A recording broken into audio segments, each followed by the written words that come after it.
Olá, vamos dar início a mais um Trade Talks. Hoje vamos conversar, temos alguns convidados para a gente conversar sobre a situação da Venezuela, para a gente entender melhor o que está acontecendo, que possibilidades existem, quais são as oportunidades, quais são as dificuldades, qual é o mapa para se conseguir fazer negócio, aproveitar as oportunidades e conseguir fazer negócio com a Venezuela. Hoje temos aqui conosco Paulo Espíndola, da Royal Cargo. Temos também Jorge Rosang, da Câmara de Comércio Venezuela-Brasil, aqui de Santa Catarina. E temos a presença remota de Frederick Wesemann, que é gestor empresarial na Venezuela. Ele trabalha com empresas multinacionais, dá assessoria, faz gestão de negócios na Venezuela. E ele é o nosso, vamos dizer assim, apoio interno, né? O nosso informante de o que está acontecendo de verdade na Venezuela. Vou começar pedindo para o Jorge fazer uma rapidinha apresentação do que dele, né? E depois a gente vai com o Paulo e por último com o Frederick. Bom, olá a todos espectadores, meu nome é Jorge Irineu Rossan, eu sou vice-presidente da Câmara de Comércio Venezuela-Brasil do estado de Santa Catarina. Nós tivemos empresa na Venezuela na área de certificação e fizemos assessoria para algumas empresas naquele país. Fizemos operações de exportação e importação de lá também e temos um conhecimento de vários anos da estrutura política e como estava funcionando o regime. Eu intercalei residência com a Venezuela por um prazo de quase 10 anos, né, quando nós tínhamos o escritório lá. E dali, inclusive, que eu conheço o outro convidado, que é o Frederick. E estamos aqui hoje, então, para falar sobre essas questões aí. Obrigado. Legal. Boa tarde, meu nome é Paulo Espíndola, eu sou gerente-geral da Royal Cargo do Brasil. Trabalhamos com logística internacional, aérea, marítima, rodoviária. Temos aí negócios também com a Venezuela, né? Além de muitos outros países também com a Venezuela, mais focados hoje na exportação, mas também algumas importações, né, com esse país. E espero poder contribuir aí com algumas informações logísticas aí e técnicas desse corredor. Frederick, pode nos fazer, você pode fazer uma pequena apresentação de tu persona? ¿Cómo no? Soy Frederick Wesemann, estoy establecido en Caracas, Venezuela, hace más de 30 años en la empresa que prestamos servicios administrativos, contables, tributarios a básicamente empresas extranjeras que están abriendo nuevos mercados de exportación hacia y desde Venezuela. Mi idea es prácticamente acompañar a estas empresas a tener siempre una experiencia exitosa en sus emprendimientos en aperturas de nuevos mercados. Soy parte de la red de Intergest con sede en Alemania y Francia inicialmente, pero tenemos oficinas en más de 60 ciudades del mundo.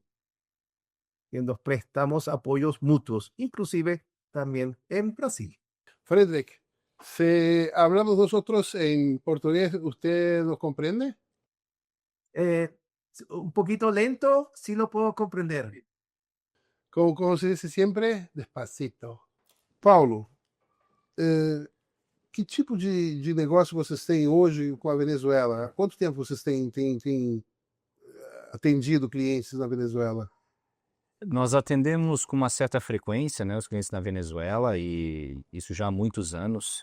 Desde o início da Royal Cargo a gente tem negócios com a Venezuela. Hoje mais focados na exportação de carga containerizada. E diversos tipos de mercadoria, desde mercadoria para o consumo básico, alimentício, medicamentos, até infraestrutura, projetos maiores, né? Hoje um pouco mais restrito na questão da infraestrutura, está um pouco a demanda está um pouco menor, mais focado em itens básicos, construção civil e alimentício, medicamentos né, essas commodities. Então, é algo regular. No decorrer dos anos, a gente sentiu que dos últimos anos, né, as operações elas retraíram um pouco. E a nossa perspectiva com essas mudanças é que venha novamente a incrementar, né? Porque a logística com a Venezuela nunca teve fechada, né? E sim restrita, digamos assim. E agora com essas mudanças a gente está observando aí mais atentamente para ver se a gente consegue estar atento a essas oportunidades e pegar, né, carona nessa transição aí. É porque, assim, para quem está de fora, para quem não tem contato com a Venezuela, a impressão que a gente tem na última década, né, Exato. e talvez até mais, é de que o país estava praticamente fechado, né, que não se comunicava com o exterior, mas quem olha, já teve a curiosidade de olhar um pouquinho para a Venezuela, para o histórico da Venezuela, tem de reconhecer o enorme potencial que o país tem, econômico, né, de crescimento. É um país, ao mesmo tempo, sul-americano, mas muito mais voltado para o Caribe, né, e América do Norte do que para nós. Nós temos aí, geograficamente, a gente tem praticamente uma muralha entre Brasil e Venezuela, né, que na região amazônica, né, não existe muita comunicação, e a Venezuela está muito mais voltada para o Caribe, que afortunadamente também para nós é muito fácil de acessar a partir do Brasil pelo mar, né? Mas quem, como eu estava falando, que não tem negócio com a Venezuela tem essa impressão, o leigo tem essa impressão de que o país estava praticamente fechado e cada vez pior, né? Tivemos aí um êxodo muito grande de venezuelanos, é evidente que o país perdeu tamanho econômico nesse período, né? Mas agora vivemos aí na iminência ou na perspectiva de que grandes mudanças ocorram e que o país se abra para oportunidades externas. Eu gostaria de pedir a participação do Frederick, se pode nos dar uma visão de dentro da Venezuela, essas mudanças recentes que têm acontecido, como vocês, empresários dentro da Venezuela, estão vendo isso? O que tem acontecido e que caminho você acredita que as coisas podem tomar a curto prazo? Obrigado pelo convite. Falar sobre Venezuela hoje exige equilibrio, de un optimismo ingenuo, de un pesimismo absoluto. El país vive un momento político que no de ruptura, no también de estabilidad plena. En un proceso lento, lleno de contradicciones, mas con sinais de pragmatismo. Tenemos un gobierno que se mantiene en el poder con fuerte control institucional y una oposición fragmentada con dificultad de coordinación. Eso crea un ambiente político tenso, mas relativamente previsible no corto plazo. União de falar de mudança rápida, falaria em ajuste gradual. A pressão econômica interna e pressão diplomática externa obrigam o governo a negociar pequeno espaço de abertura. Não é uma transição, mas é um movimento. O que veo que um país, mesmo com incerteza, começa a buscar algum grado de normalização. Não por convicção política, mas por necessidade econômica. E isso abre janela pequena, mas real, para quem se sabe preparar. Quando a gente olha de fora para a Venezuela, algumas pessoas podem ter a impressão de que o que aconteceu agora em janeiro desse ano foi uma mudança de governo. E pelo que você me fala, pelo que eu vejo daqui também, não houve uma mudança de governo. A gente teve a remoção de um governante. Mas todo o sistema de governo e o sistema econômico do país permanece basicamente igual. O que há hoje é uma pressão política externa para mudanças. Mas o sistema que está funcionando é o mesmo sistema que vinha funcionando há poucos meses atrás. Não houve uma grande mudança sistêmica. É isso mesmo? Esse é um processo no qual se ha desequilibrado o desequilíbrio que havia. Agora, esto implica un reacomodo y obviamente ese reacomodo va en muchos niveles, políticos, sociales, económicos y sobre todo la intervención externa que viene esto. Ahora, ¿cómo realmente funciona? Simplemente es a ver cómo se desarrolla el día a día. Hay incertidumbre, gran incertidumbre, eh, pero sí, siempre hay oportunidades. La cuestión es que son riesgos, pero para todo eso hay que realmente prepararse. Ok, obrigado. Jorge, me coloca aqui a tua visão do que eu acabei de conversar com o Frederick. Como você que já viveu lá, que teve muitos negócios, como você vê esse momento na Venezuela? Eu acredito que isso é um processo de transição que vai ser lento, né? Basicamente, era uma pressão muito grande e tiraram a tampa de pressão. Então, o primeiro ponto positivo que nós podemos observar com a entrada dos Estados Unidos é que as questões de logística, né? A gente pode falar, eles são especialistas nessa área, mas existe uma série de entraves e riscos para lá, né? O frete operado marítimo, por exemplo, tem custos diferenciados, há riscos maiores. A questão de pagamentos, a Venezuela mantinha um déficit de pagamentos, tá? Uma inadimplência monstruosa com vários países, sobretudo o Brasil, tá? Então, teoricamente, a entrada dos Estados Unidos tende a começar a normalizar este sistema que estava totalmente bloqueado. A mudança de regime não houve, basicamente, mas a gente entende que vai começar um processo de transição e, teoricamente, a Venezuela volta ao certame econômico à medida que os Estados Unidos baixam os embargos, baixa a vigilância no Caribe, baixa o bloqueio de exportações de petróleo e a Venezuela consegue começar a faturar lentamente e pagar a sua compra de outros produtos. É um país que está com uma demanda reprimida muito grande, o grau de pobreza da população está em níveis astronômicos. Claro que isso vai começar a ter uma guinada para o outro lado, à medida que o país comece a exportar, o país consiga pagar as coisas, comece as pessoas a terem emprego novamente, comece a melhorar o grau de salário das pessoas lá, que o salário mínimo hoje na Venezuela é comparado a $3. Eles têm um problema muito sério com as bandas cambiais, que eles vão ter que mudar. Este ainda é o maior desafio, mas eu acredito que num prazo agora de 2 a 3 anos, mudanças comecem a melhorar e a Venezuela comece a apresentar sinais significativos de retomada da economia. Mas sim, precisam fazer câmbios e tem gente lá dentro que tem que ser retirada, né? Ainda, né? Se a gente falar assim do regime, para que a coisa comece a caminhar. Se alguém olhar para essa questão da Venezuela e, de novo, manter em perspectiva de que não houve uma mudança de governo, não houve uma mudança de sistema.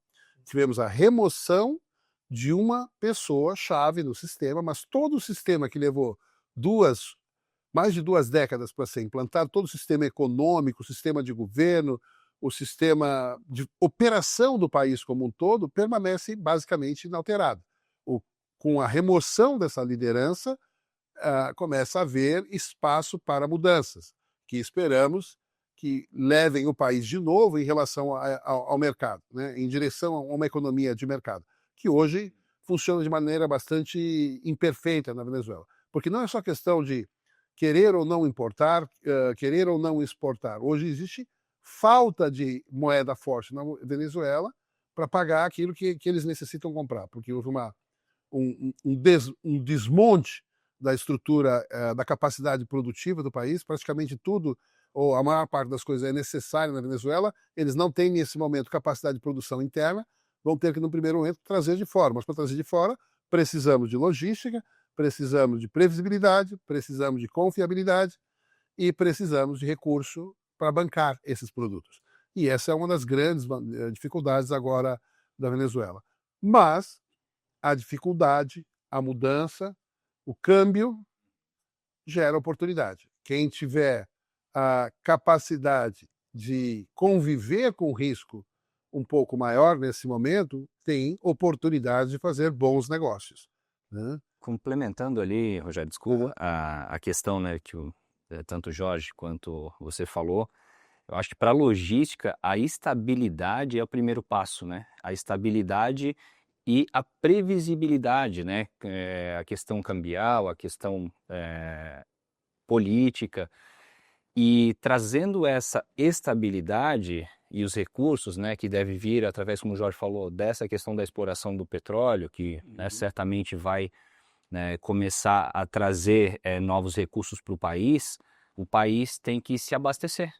Né, e isso passa por importação de todos os níveis, seja de bens né, primários, seja pela infraestrutura, e isso é um longo caminho. Eu diria que até o PIB da Venezuela começar a, de fato, crescer, há todo um processo de reestruturação interna que inicialmente passa pela importação né, desses produtos, maquinário, peças de reposição, né, de toda a infraestrutura que está defasada, até que o país comece a, de fato, retomar sua produção e retomar né, a sua exportação também. Né? É um país que sempre foi importador, né? A base produtiva dele estava concentrada em petróleos e derivados, na indústria do café, do cacau.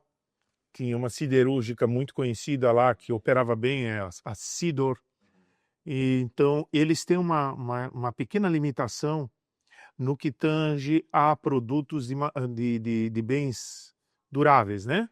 Bens de consumo duráveis, né? Automóveis, maquinário, também a questão toda de eletrônicos, tudo vinha de fora, tudo, né? Nos anos, depois de 2000, em 2010 aí, muito funcionou o CADIV, que era uma central cambial, e ela operava 3 bandas cambiais, né? Minto, 2 bandas. Uma era o Bolívar Fuerte a 4,60 para compras governamentais, outra era 10,60 para compras privadas, importadores. No paralelo? Enquanto o paralelo operava já a mais de 1.000. Quando eu falo 4,60, 4 bolívares e 60 por dólar, 10 bolívares e 60 por dólar, e uma banda paralela de 1.400 já chegou. Então, assim, essa disfunção cambial prejudicou demais a Venezuela. E aí nós temos a questão do paro petroleiro, que foi no início dos anos 2000, que prejudicou a produção de petróleo, derrubou a produção deles, tanto que os Estados Unidos querem fazer investimento lá. Isso não vai responder rapidamente em termos de aumento de produção, porque eles precisam investir na casa de 80 bilhões de dólares, e o timing para fazer essa reestruturação é de 20 anos. Mas todo esse processo de restabelecimento, ele vai dar uma reação forte na economia venezuelana, né? E claro, eu acredito que a economia vai reagir, porque vão demandar trabalho, emprego, vai demandar investimentos, e o país vai começar a caminhar. E o petróleo eles estavam vendendo a preços extremamente subfaturados por conta do embargo para pessoas que atravessavam via Cuba, tinha um operador no Panamá, e aí levava esse petróleo ou para a China, ou eram levados em navios iranianos. Então, assim, era muita gente comendo o dinheiro que a Venezuela poderia estar ganhando se tivesse exportando petróleo diretamente. Só isso é um bom sinal para ele já de partida, na minha opinião. Tá? O regime, quem está ali, eu vou ser bem pragmático. A Delcy é mais radical que o Maduro. Quem manda no negócio todo, basicamente, é o Diosdado. Então, assim, o regime ainda não aliviou, mas eles estão com uma cordinha no pescoço dos Estados Unidos. Então, eu acho que a coisa agora, eles já soltaram presos políticos, a coisa tende a caminhar para uma nova eleição, e a coisa tende a arrefecer. Porque quem quer investir lá vai cobrar esse tipo de postura dentro da Venezuela, porque não dá para brincar, Uhum. né? Perguntar para ele, os riscos logísticos que existem lá hoje estão todos baseados na questão de um país que não está com legislação, não tem confiabilidade legal, tem riscos operacionais os mais diversos, com criminalidade na estratosfera. Então, tudo isso tende a ser corrigido a partir da hora que os Estados Unidos começam a intervir e começa a dar concessões ao mesmo tempo que cobra posições. Então, neste ponto, eu estou otimista. Não é algo da noite para o dia, mas é algo que, de fato, já startou. É só o começo, bem começo da caminhada. O primeiro passo essencial foi dado, mas é uma caminhada muito longa, né? E vamos lá, também equacionando aqui, ou tentando colocar em perspectiva. Hoje a gente fala em Estados Unidos, fala Venezuela, como se tanto Estados Unidos quanto Venezuela fossem uma coisa só, né? Não digo iguais as duas coisas, mas como se fosse uma coisa única Estados Unidos, uma coisa única Venezuela. E nós temos várias camadas, vários setores diferentes, várias correntes que puxam tanto um país quanto o outro em direções muitas vezes contrárias até, né? A gente tem uma parte da população e da estrutura de poder venezuelana querendo uma coisa, a outra parte quer outra coisa. E vamos ter idas e vindas, o movimento não vai ser fácil. Mesma coisa nos Estados Unidos, a gente vê o presidente americano falando, vamos cuidar da Venezuela, vamos investir na Venezuela, vamos extrair o petróleo da Venezuela. Mas no dia seguinte, quando ele conversou com as petroleiras disse, não é bem assim. Pô, como é que eu vou investir num país em que já tive prejuízos enormes, né? Ainda opero, mas a situação institucional do país é muito difícil, muito complicada.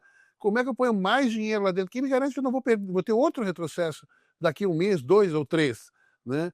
Não é o momento ainda de fazer esse investimento. Então existe uma vontade do governante americano, existe um posicionamento do governo e da população da Venezuela, né? E também tem uma outra reação do setor empresarial americano que vai fazer um investimento lá dentro. Então, de novo, não serão fatos para a semana que vem. Muita coisa tem que acontecer. Como o Jorge colocou aqui, a presidente é mais radical do que o Maduro, mas ela sentiu a pressão. Todo mundo na Venezuela, todo o sistema venezuelano sentiu a pressão enorme. O que a gente viu foi praticamente uma coisa, literalmente, de cinema. Né? Uma coisa que a gente vê em filme de ação, é quase inacreditável o que aconteceu. Né? A gente ainda vai levar talvez uns 20 anos para entender ou para descobrir o que aconteceu. Né? Vai demorar muito tempo ainda para a gente saber exatamente como isso aconteceu, mas realmente foi uma coisa assim de filme de ação. E né? até pegando um gancho, hoje, né, várias notícias aí, né, todos podem acompanhar ali, que os Estados Unidos ainda tem muitas dúvidas se a DOC vai de fato cooperar, né, e de que forma ela vai cooperar. Então, concordo contigo, ainda é muito embrionário, ainda é muito começo, porque tem que começar a exploração do petróleo, tem que vir esse investimento que deve vir, porque a Venezuela ainda é considerada as maiores reservas do mundo, né? Além disso, uma população de 35 milhões, acho, né? Mais ou menos, 35 milhões de habitantes hoje. Não, ela está com 29 milhões. 19 milhões, então... ¿Cuánto tiene ahora Venezuela, Frederick? 28 millones de habitantes. Oficialmente registrados, sí, pero de esos hay aproximadamente 8 millones de emigrantes afuera, partidos en más de 90 países del mundo, sin contar las personas que han tenido doble nacionalidad también. O sea, el impacto puede ser hasta mayor. O sea, y esa es la clase de gente de clase media que es básicamente la que ha movido el país, ¿no? Usted nos puede pasar tu opinión de cómo la población de las personas en Venezuela ven lo que está pasando por estos días. Bueno, estos días es esperanza de que van a mejorar las condiciones, sobre todo de vidas, que se abran más oportunidades con este incentivo para regular, para apoyar a Venezuela en su, vamos a decir, enredo interno de diferentes alineaciones políticas, económicas, sociales, etcétera, para el bien de la población. Ahora, ¿qué pasa? Esa es la pregunta, es ¿por dónde se empieza? Hay una fractura social fuerte que es la de los presos políticos, que ha sido una exigencia de Estados Unidos de que se liberen porque no han seguido ninguna acusación formal ni han tenido juicio abierto con todas las garantías ciudadanas, pero eso se está retrasando y eso es algo que es bastante crítico en este momento, en el día de hoy. Quienes están actuando en el gobierno ahorita han dado señas de que sí lo están haciendo, pero el proceso es bastante lento. Entonces, la idea es que no vayan y existan más presos políticos sin causa justificada ni sentencia firme de ningún tribunal. Entonces, hay expectativas de que esta intervención, este tutelaje de los Estados Unidos pueden causar a que haya un poquito más de orden y equilibrio en el desarrollo de la vida. Vou ilustrar a Delcy Rodrigues, tá?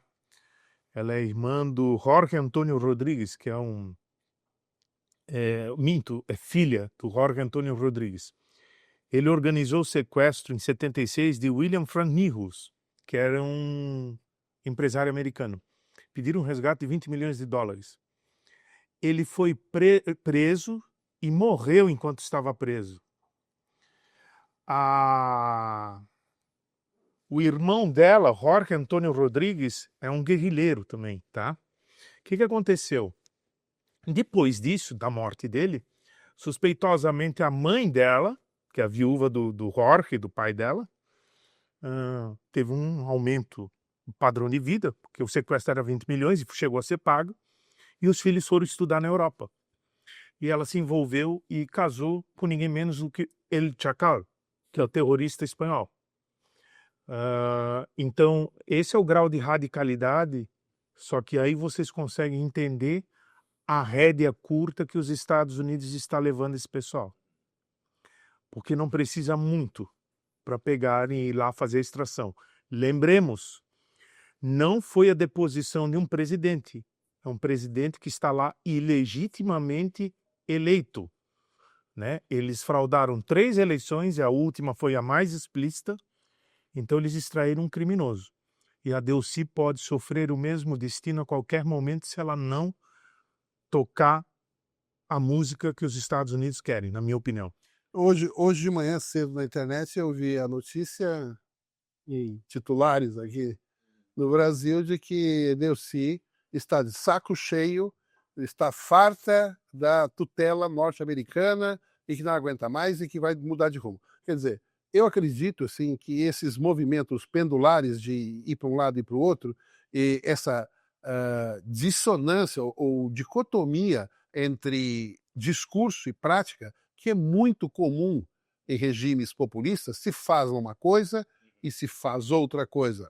Muito frequentemente se fala exatamente o contrário do que se faz, né? Então, temos nossas nuances desse mesmo tipo de coisa aqui no Brasil, temos aí o nosso vislumbre da situação, mas acredito que a Venezuela vive uma situação muito mais extrema que o Brasil, nesse sentido, e não será um movimento fácil. Até porque o Jorge colocou, era um presidente ilegítimo, foi removido, mas a vice, que é tão ilegítima quanto ele, permanece no exercício do poder, né? Muita gente teve logo após a extração de Maduro, teve a esperança ou a ideia de que a oposição que ganhou a última eleição, que foi reconhecida por vários governos do mundo como os ganhadores da eleição, assumiria o governo. Logo se viu que isso não deve acontecer tão cedo, né? Isso é a visita da Corina ao próprio Trump dos Estados Unidos, né? Então, voltando aqui, eu insistindo nesse ponto, nós tivemos a remoção de uma figura importante e que deixou um recado muito importante para todo o sistema da Venezuela, mas o sistema permanece o mesmo, não houve alteração importante no sistema, em como funciona, como a logística funciona, como a importação funciona, como o câmbio funciona, como o dinheiro funciona. A gente não teve nenhuma mudança. O que nós temos é, agora, a perspectiva de que a mudança passará a acontecer. Com que velocidade, em que direção, com que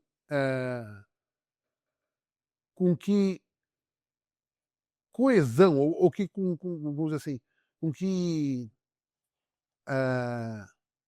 coordenação, vamos dizer, acontece, né? Ninguém sabe. O que isso, na verdade, ninguém sabe. O que todo mundo aqui está vendo é, opa, houve mudança na Venezuela. Onde está a primeira oportunidade? O que dá para fazer?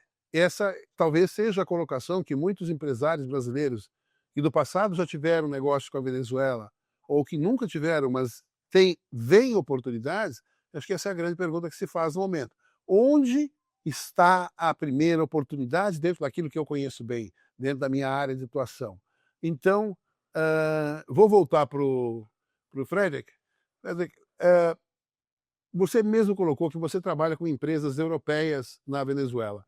Nós aqui do Brasil tínhamos a impressão de que praticamente toda empresa externa já tinha saído da Venezuela. Então, primeiro, tem empresas estrangeiras que ainda atuam dentro da Venezuela, né? E como essas empresas conseguem fazer isso? Né? Que tipo de precaução elas têm que tomar para atuar dentro da Venezuela, reduzindo os seus riscos? Comercio exterior venezolano anda ilimitado, muito abajo do potencial do país.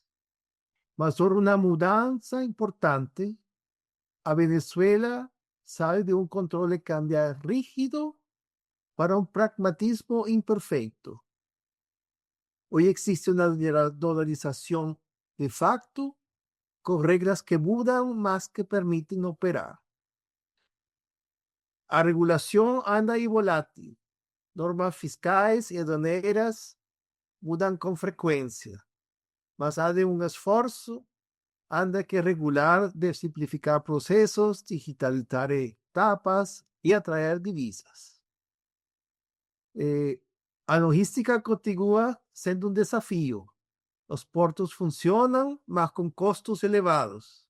O corredor terrestre vía Roraima es estratégico, especialmente para carga de menor volumen y mayor valor agregado. Pero volviendo a lo que me ha dicho de las empresas europeas, básicamente por gobernanza corporativa es imposible operar en Venezuela. El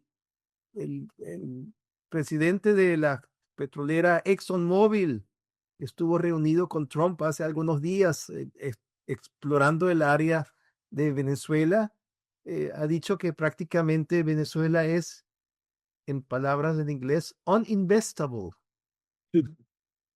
Es porque uninvestable es prácticamente, a pesar de que los petroleros trabajan en áreas extremadamente riesgosas y adversas, hay un andamiaje jurídico operacional que hace prácticamente imposible operar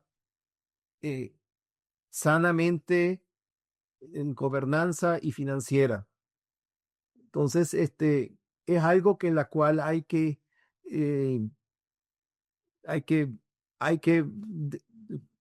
simplificar. Ahora, quien entra en Venezuela precisa 3 cosas: compliance sólido, parceiros locales confiables y planeamiento logístico detallado. Venezuela no es un mercado fácil, es un mercado que está reaprendiendo a funcionar. Frederick, uma pergunta.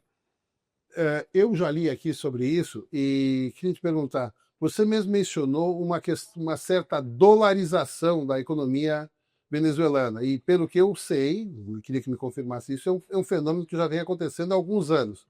Então, quem tem acesso a dólares consegue comprar o que quer dentro da Venezuela, mas não é todo mundo que tem acesso a isso. Então, essa dolarização Está acontecendo? Como começou? Você vê que ela vai progredir? Sí, existe después que se ha desmontado el control cambiario que mencionó Jorge de Cadivi desde algunos años. Hemos tenido una hiperinflación en Venezuela los últimos años. En 19 llegamos a 1.000.000%, 700%, millones de por ciento. Y la reconversión monetaria en los últimos años, 3 fases distintas, se han eliminado 14 ceros a la moneda. Eso es prácticamente una destrucción del bolívar, y tan es así que la inflación se ha comido el valor del billete facial, del valor facial, y por lo tanto el gobierno no ha tenido oportunidad de reemplazarlo. Entonces, ha habido una confianza por prácticas de simplemente vamos a comercializar, el intercambio se hace en moneda local, en billetes, en dólares. Eso de alguna manera fue, vamos a decir, regularizado ese uso y costumbre, y han permitido de que los bancos venezolanos manejen cuentas también en dólares estadounidenses para las empresas y personas locales, ¿no? Con ciertas restricciones. Mas eu imagino que isso já gera progresso ou um ambiente em que se consegue um pouco mais de previsibilidade, justamente até porque não é o Banco Central da Venezuela ou o governo da Venezuela que dá o valor ao dólar, quer dizer, traz para a economia venezuelana um certo fator de estabilidade. Pelo menos quem olha de fora consegue entender o valor das coisas dentro da Venezuela. Quer dizer, a gente não tem uma moeda que muda de valor todo dia, né, muito mais simples. Isso, com certeza, essa utilização de uma moeda externa cobra um preço também da economia venezuelana, né, ainda mais quando se usa a moeda exatamente do mesmo país que durante muito tempo colocou restrições muito grandes ao comércio com a Venezuela. Então é uma situação um pouco paradoxal até, mas já é um progresso. A gente tem um sistema que funciona baseado numa moeda forte e relativamente estável, uma moeda aceita por todo mundo. Então, quando o empresário venezuelano avalia a possibilidade de importar um produto para vender, ele tem um custo internacional em dólar, tem um valor em dólar para vender dentro da Venezuela, e com isso consegue alguma previsibilidade no negócio que ele está fazendo. Tem um detalhe importante, né? Além da questão cambial, a gente estava falando da questão logística, eu esqueci de citar. Por exemplo, havia o Grupo Polar na Venezuela, que era o maior operador logístico lá de importações, produzia cerveja e também operava logisticamente uma série de outros produtos na área de importação, com centros de distribuição e tal. Esse Grupo Polar foi expropriado. Isso é um gargalo, digamos, um ponto-chave que a Venezuela ou vai privatizar ou vai entregar de volta, não sei o que vai acontecer. Esse cenário eu não consigo desenhar nesse momento. Mas isso pode ser um fator-chave para que a Venezuela comece a estabilizar a cadeia de suprimentos local, né? Porque aí não basta só você trazer o produto de fora, mas precisa ter uma estrutura de distribuição interna. Então, para restabelecimento da economia, lentamente com uma cadeia de suprimentos local, eles teriam que estar com isso em mãos privadas. Por anos, isso ficou nas mãos do Estado, através da corporação Casa, que fazia a importação, e da Logicasa, que fazia a distribuição. A Logicasa foi a que assumiu a infraestrutura do Grupo Polar. Para que isso torne a restabelecer, então, você percebe que tem um desafio muito grande, concomitante com questão cambial, concomitante com questão governamental, e essa questão de restabelecer a infraestrutura da cadeia de suprimentos que está sucateada, mal gerenciada, tá? Caminhões quebrados, tem caminhões parados, eles estão fazendo, a frota de caminhões enorme, eles estavam fazendo canibalização, que a gente chama tirar a peça de um caminhão para mover outro. Então, assim, isso é o coração do sistema para que eles voltem a Mas, Jorge, caminhar. assim, ó, eu coloco aqui. Uma coisa é uma instituição ou uma empresa ou um cidadão venezuelano dentro da Venezuela tentar, nesse momento, acessar oportunidades de negócio, seja de importação ou seja de exportação, decorrentes da nova situação institucional. Exato. Mas isso passa realmente por uma garantia institucional de que investimentos serão respeitados, que investimentos não serão, como no passado, desconsiderados. A questão jurídica, segurança, Expropriados.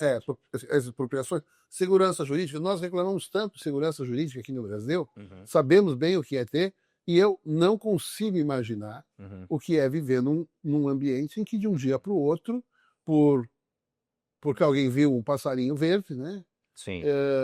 o governo chegar e tomar uma empresa. Uhum. Né? Então, assim, não creio que vá haver. Uma coisa é a situação do empresário venezuelano, né, Uhum. que lá dentro vê uma oportunidade, já conhece o país, conhece o meio ambiente, e vai fazer ele um investimento para tentar reacionar, vamos dizer, o país. No entanto, de fora, a gente sabe que não existe muito recurso na Venezuela hoje disponível. De fora, não vai vir nada importante, como o próprio Frederick colocou, que o presidente da ExxonMobil disse ao Trump que hoje a Venezuela é um país ininvestível, não dá para investir na Venezuela porque não existe o mínimo de segurança institucional e jurídica que vai dar alguma garantia para esse investimento. Então, esse é o primeiro passo já aconteceu, mas esse é a primeira garantia que a gente tem que dar para o mercado de que condições minimamente estáveis, constituições institucionais minimamente estáveis são reestabelecidas. Do meu ponto de vista, isso ainda não aconteceu. Não houve uma mudança institucional, legislativa, não se mudou o ambiente de negócio. Se removeu uma pessoa, Isso. mas toda a condição que existia antes, todo o ambiente que estava lá, continua lá. Sim, e o gatilho para que isso, a máquina comece a andar, quando eu falo em cadeia de suprimentos, na frente da questão da indústria petroleira, isso força com que eles corram para buscar um mínimo de regulação, de restabelecer... Concorda comigo, Jorge, que nesse momento, essa reativação da cadeia de comércio venezuelana depende quase que exclusivamente do empresário venezuelano. Sim. Porque ele pelo menos conhece o ambiente onde ele está fazendo o negócio. Sim. Quem vai olhar de fora, ou quem olha de fora para a Venezuela nesse momento, vê uma coisa tão opaca, tão assim, com tantas nuvens, com tanta fumaça, e não consegue ver o que está acontecendo lá. Talvez Então, assim, para mim, como empresário, não houve mudança ainda. Exato. Houve uma mudança política, mas não houve uma mudança econômica. Talvez a primeira mudança mais importante agora seja a queda das sanções para fazer a roda girar e liberar esse dinheiro que tem, né, principalmente nos Estados Unidos. Isso talvez comece a fazer a roda girar. A segunda questão é a alteração da lei de exploração do petróleo, que eles vão mexer agora e são obrigados a mexer pela influência, né, dos Estados Unidos, justamente para que comece a ser um país investível, né? Como disse a ESSO, né, a Chevron. A Mobil. Isso. E enquanto logística, eu acho que o Fred está muito correto, que é os receios. O primeiro é o pagamento, né, que hoje nenhuma empresa logística internacional consegue fazer, né, ou receber pagamentos, nenhuma transação com Venezuela. É tudo feito através da terceira praça, principalmente Estados Unidos. Tudo triangulado. Todo triangulado. Porque não sai dinheiro de dentro da Venezuela. Não sai nem entra, né? Então a segunda questão é a segurança jurídica. A terceira é infraestrutura, que hoje temos 3 portos na Venezuela, né? La Guaira, Porto Cabello e Maracaibo. Né? Operantes são os 3 que estão bem defasados, digamos assim. Tecnologicamente, exatamente. Mas também tem essa questão que o Rogério mencionou, que eu concordo, que é o sentimento, né? Essa questão de se o empresário venezuelano se sentir confiante de que vai haver mudanças, já é um primeiro passo. Ele vai começar a dar esse passo, ele vai começar a investir, ele vai começar a trazer investimento, e aí talvez seja o grande passo que se dá. Mas aí eu quero voltar para o que o Fred colocou antes. A Venezuela não estava fechada para negócio, Não. mas é um local de acesso difícil. Uhum. Então, diria assim, as condições de acesso, nesse momento, para mim, ainda não mudaram. Mas passa a haver uma perspectiva de mudança que pode levar o empresário venezuelano, que está dentro desse ambiente, conhece esse ambiente, a olhar para a mesma condição que tinha antes, mas com uma visão diferente. Com certeza. Eu vou começar a me mexer, Uhum. porque daqui a pouco eles vão arrumar, Isso. daqui a pouco vai melhorar a condição, e quem começar primeiro vai sair na ter frente. mais vantagem. É. Só que antes, a situação que tinha até o começo de janeiro está difícil, é ruim, não tem perspectiva de melhorar. Perfeito. Agora, aí a gente vai para aquele ditado antigo, né?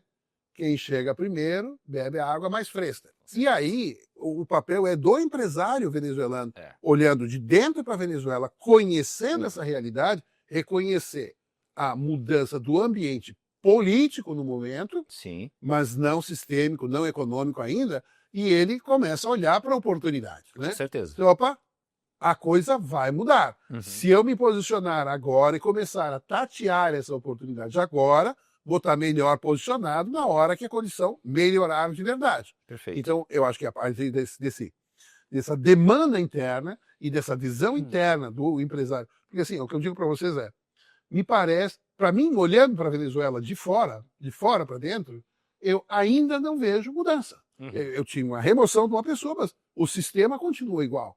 E continua difícil para mim. Né? Também, eu de fora olho para lá e digo, opa, vai haver mudança. Se eu começar agora a entender melhor, começar a fazer contatos, porque antes eu não tinha esperança de mudança. Sim. Agora eu começo a buscar algum negócio, ou no mínimo buscar informação. Isso que nós estamos fazendo aqui hoje. Né? Informar sobre o que está, estabelecer contato, desenvolver contatos locais.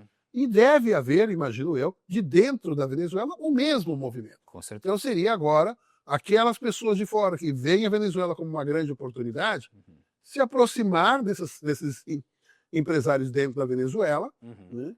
E tatear, buscar, encontrar essas oportunidades. Aí eu vejo um grande papel para a Câmara de Comércio Venezuela-Brasil. Verdade. Né? Quem sabe, pelo menos, a gente começa a abrir alguns fóruns, algumas discussões, né? Ou, quem sabe, dentro de algum tempo, organizar uma visita. Né?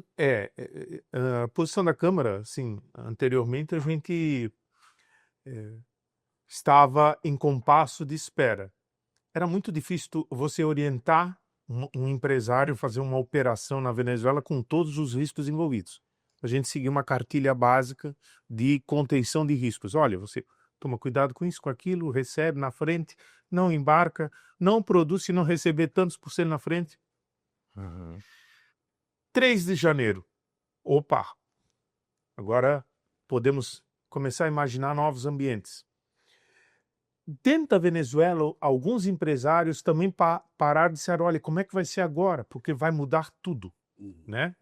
Mas ainda não mudou.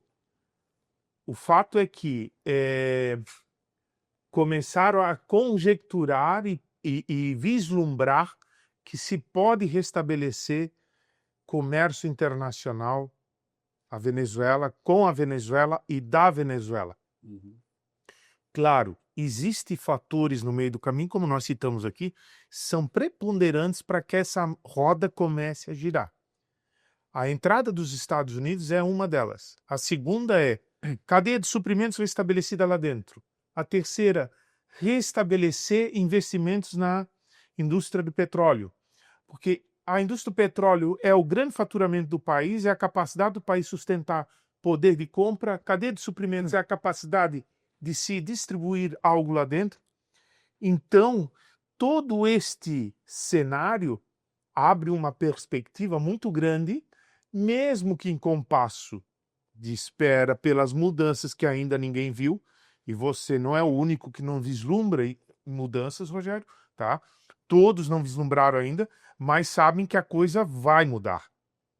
Porque se, como a gente diz, tirar a tampa de cima da panela de pressão. Então está aliviando e basicamente eles vão voltar ao mercado e vão começar a vender petróleo pelo preço que deve ser vendido. Mas, Jorge, assim, ó, vamos aqui levar em consideração o seguinte: houve um processo na Venezuela que, ao longo das últimas 2 décadas, praticamente, transformou a Venezuela sistemicamente, politicamente, economicamente, num animal muito diferente do que ela era antes disso, certo?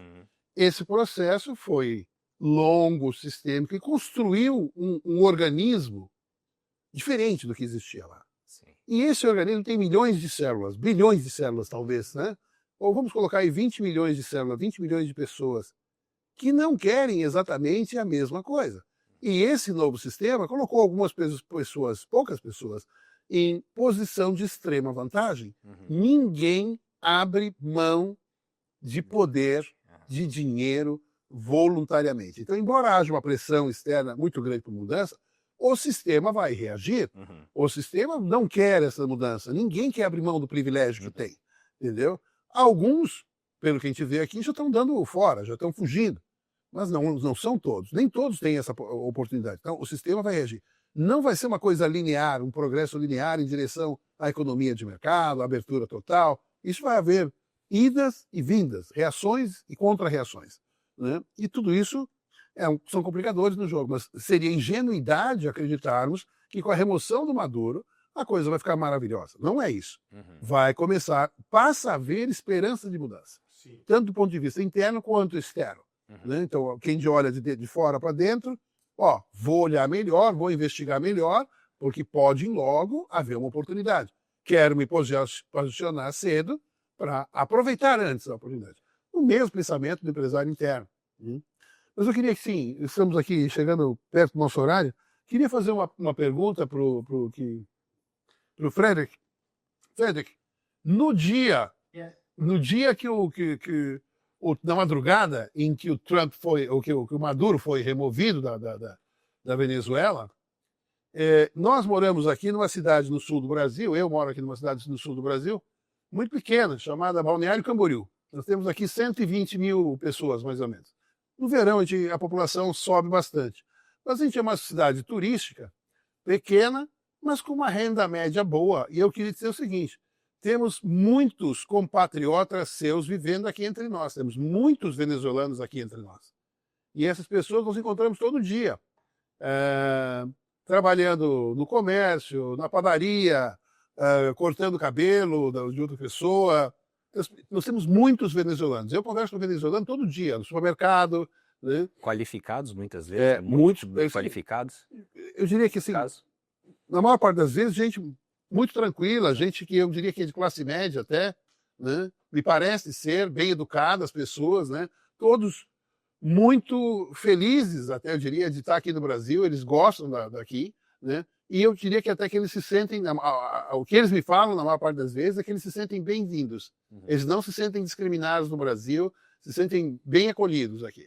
Mas isso, te coloco isso por quê? Porque no dia em que o Maduro foi removido, no final desse dia, eu estava andando com o meu carro aqui e eu vi um grupo de 5 carros andando na rua, buzinando os carros, com bandeiras da Venezuela para fora dos carros, entendeu? Carros simples, carros mais baratos, mais antigos, mas um grupo de venezuelanos aqui em Balneário Camboriú, no sul do Brasil, se juntou para comemorar a remoção do Maduro, né? Então, a minha pergunta qual é? Na sua visão, quão importante é a renda que esses 8 milhões de venezuelanos que vivem fora da Venezuela, a remessa de dinheiro deles para a Venezuela? Isso é mensurável? Isso é importante? Porque todos os venezuelanos que eu conheço aqui, não interessa o quanto eles ganham. Todos eles enviam algum dinheiro para a família. Pode ser $10, $50, $100, mas o que eles conseguem guardar, eles enviam para a família. Então, a Venezuela consegue ver quanto dinheiro é isso? Isso é uma coisa importante hoje na Venezuela ou não? Las personas que están fuera del país sí han recibido con cierta alegría, con esperanza de que la remoción de Maduro signifique un cambio. ¿Por qué? Generalmente el venezolano no ha sido emigrante. Generalmente el venezolano ha sido de su país y se ha ido forzado a emigrar por las condiciones básicamente económicas, porque cada día ha habido eh, menos oportunidades para la disminución, las restricciones económicas que hacían inviable que una familia se pudiera sostener con un trabajo estable y la vida normal, pues, que todos estamos acostumbrados y que todos queremos siempre, tener una familia, vivir en paz, trabajar, criar los hijos y progresar en la vida. El ambiente político fue deteriorándose muchísimos años. Entonces, la gente ha tenido que salir a emigrar a buscar trabajo en otra parte, independientemente de las personas que han tenido que salir por aspectos políticos. Esas personas que han emigrado se han buscado la vida en, como dicen, los mejores, los más variados aspectos de la vida, tratar de insertarse en las economías, básicamente eh, en mayor medida en Colombia, Perú, Ecuador, Chile, han recibido muchísimos, Argentina, Brasil también, eh, y bueno, tratar de buscarse la vida. Y dentro de esa forma, lo que ha podido, han hecho remisiones de dinero para colaborar con la familia.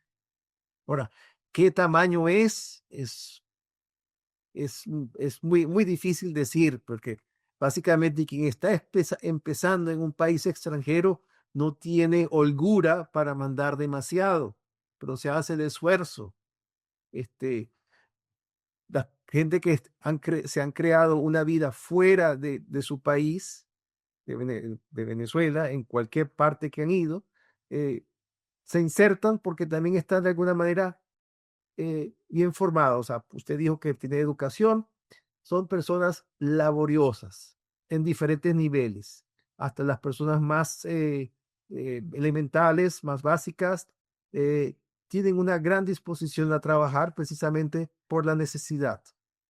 Pero también hay ingenieros, hay abogados, hay repartidores, hay técnicos de las más variadas áreas que han enriquecido todos los países en las cuales han emigrado. ¿Ok?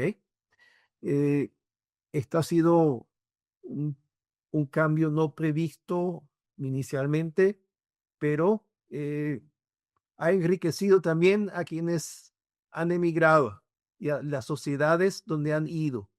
Ahora, con este cambio, que es un cambio cauteloso, no es necesariamente un cambio, sino un ajuste. Ahora, ¿qué significará esto en los próximos meses o un muy corto plazo, un par de años? No lo sé.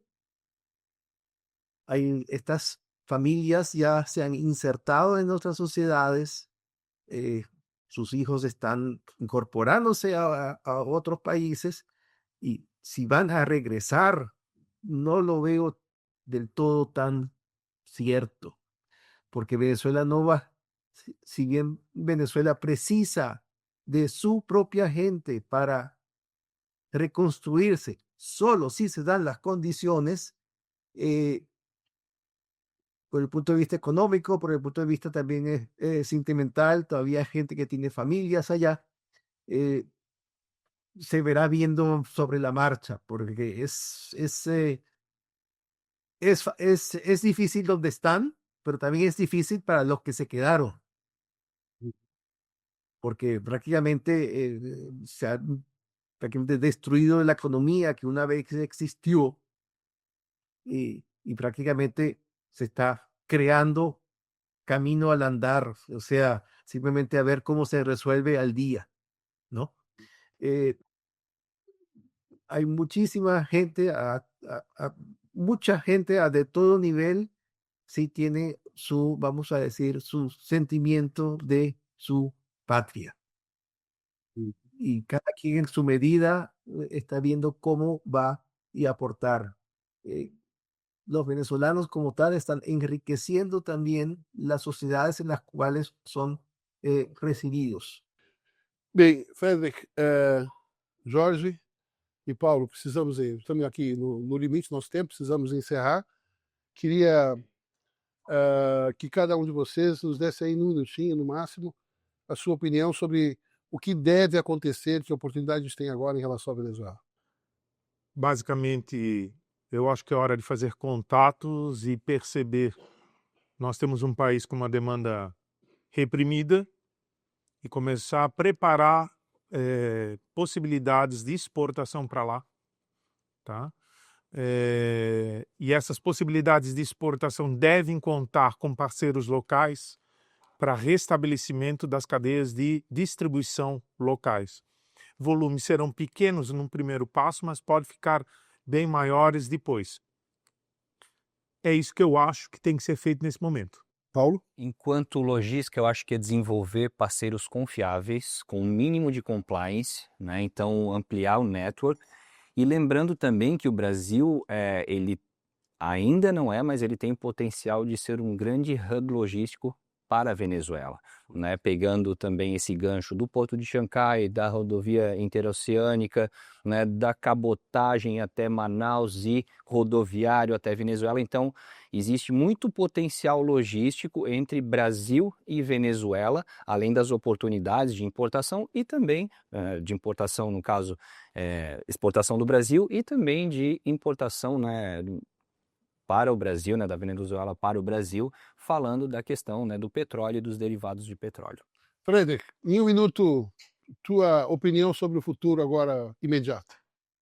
En el futuro inmediato, estamos en una fase de transición que se está definiendo. Independientemente de cómo vaya, la idea es el pragmatismo para que funcione. La población necesita respuestas certeras que permitan avanzar con la vida. Y con todo eso hay un gran optimismo de que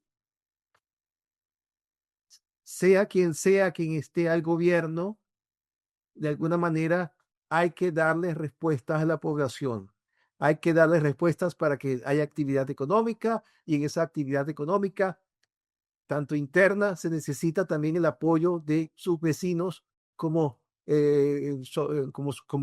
es Brasil. Venezuela precisa de importar casi de todo: alimentos, medicamentos, máquinas, pesa industrial, tecnología, equipamientos agrícolas y soluciones digitales. De alguna manera hay que hacer una reconstrucción, y en esa reconstrucción yo también lo conoce Jorge, lo estoy haciendo una analogía a cómo fue la reunificación alemana en 1989, cuando hubo la caída del muro de Berlín y lo que significó eso para Alemania. Básicamente fue la Alemania occidental, que estaba industrializada y limpia, y entró a reconquistar a su otra parte de Río y a reconstruirla. Con eso creo que Venezuela va a necesitar mucho apoyo de los vecinos, pero también hay una gran oportunidad, con necesidades claras y un potencial de recuperação. Ok. Obrigado, Jorge. Obrigado, Paulo. Obrigado, Frederic. Só para encerrar aqui com a minha contribuição, eu fiquei muito feliz de saber do Frederic que existe esperança dentro da Venezuela, que a população está esperançosa de que a mudança vai vir. Isso, para mim, é a melhor notícia. Do ponto de vista empresarial, de negócios, eu concordo com o Jorge e também com o Paulo, com o Frederic, que é o momento de abrir os olhos e os ouvidos, de buscar entrar em contato com as oportunidades, se posicionar para quando a situação começar a mudar, porque agora ainda não houve a mudança econômica e institucional. Mas quando essa mudança começar, quando você já estar posicionado, já ter o contato, eu vejo tem particular interesse em importar da Venezuela, porque num primeiro momento a Venezuela ainda não tem muito disponibilidade de capital, mas a Venezuela tem bons produtos internacionais. Eu conversei até com o Jorge alguns dias atrás sobre os minérios da Venezuela, né? Existem alguns minérios da Venezuela que têm grande demanda internacional, então vejo que, na minha opinião, primeiro a gente vai importar mais da Venezuela e depois a gente vai exportar mais para a Venezuela. Porque se eu importo da Venezuela, eu não tenho que receber da Venezuela, eu tenho que pagar a Venezuela. É mais fácil para nós nesse momento esse movimento, desde que a gente tenha condição de acessar os fornecedores venezuelanos, né, e começar a estabelecer esse contato. Eu acho que talvez a melhor maneira de entrar em contato com um importador venezuelano no futuro é entrar em contato agora com o exportador e começar a fazer negócios agora, o quanto antes possível, com a Venezuela, pelo lado mais fácil, que seria a gente comprar alguma coisa da Venezuela. Frederic, muito obrigado pela participação. Paulo, Jorge, obrigado. Encerramos aqui, então, mais um Trade Talks, o podcast do Cid Trade sobre notícias importantes ou sobre atualidades em comércio exterior. Antes de encerrar de verdade, gostaria de pedir a todos, ou de compartilhar com vocês, curtam o nosso vídeo, que compartilhem com os amigos, né? Comentem a opinião de vocês. Reitero aqui o nosso sorteio das exclusivíssimas canecas, raríssimas canecas do Trade Talks. Então, todos que comentarem esse vídeo nos próximos 10 dias estão concorrendo a uma caneca. Então, quando comentarem, nós vamos recolher o nome de vocês lá e vamos sortear uma caneca para todos que comentarem esse vídeo. Um abraço, até logo, nos vemos em breve.